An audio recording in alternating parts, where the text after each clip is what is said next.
Il est dans l'intérêt de Washington de continuer sa politique de déstabilisation au Moyen-Orient, une politique qui nuit aux Européens.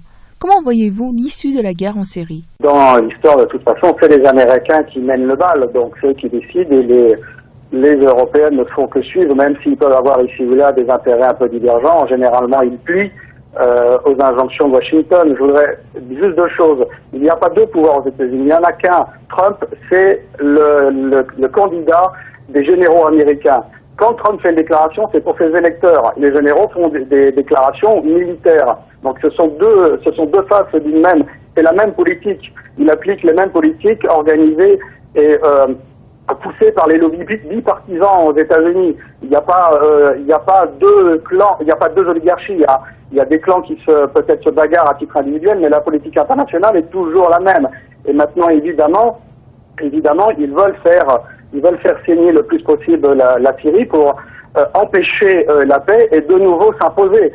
Ceci étant dit, la Russie comme l'Iran et surtout le gouvernement syrien, après ces efforts immenses qu'ils ont menés, ces sacrifices immenses qu'ils ont souscrits, il est impossible évidemment qu'ils vont laisser une place de choix, la place même du roi, aux pays qui ont organisé l'agression de la Syrie.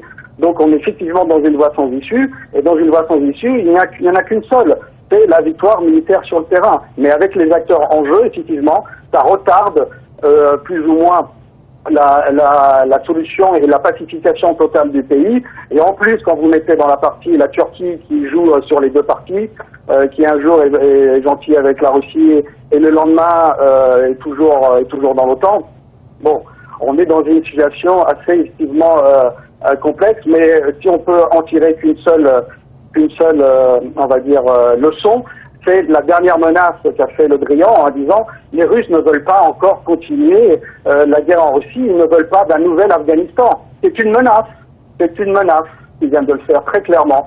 Alors, Vladimir Poutine disait que la diplomatie c'était un peu le royaume de l'hypocrisie, mais là c'est plus du royaume de l'hypocrisie. On est directement dans les menaces, c'est très clair, ils sont en train de dire que s'ils n'acceptaient pas nos conditions, les conditions occidentales, on continuera à faire saigner la Syrie. C'est extrêmement clair. Donc je ne suis pas, on va dire, sur la solution globale de la guerre en Syrie, sur le terrain et sur Idlib peut-être, mais pour vraiment que la guerre se termine totalement et que la paix soit posée sur toute la Syrie, je ne vois pas de solution possible tant que l'Occident interviendra dans la région.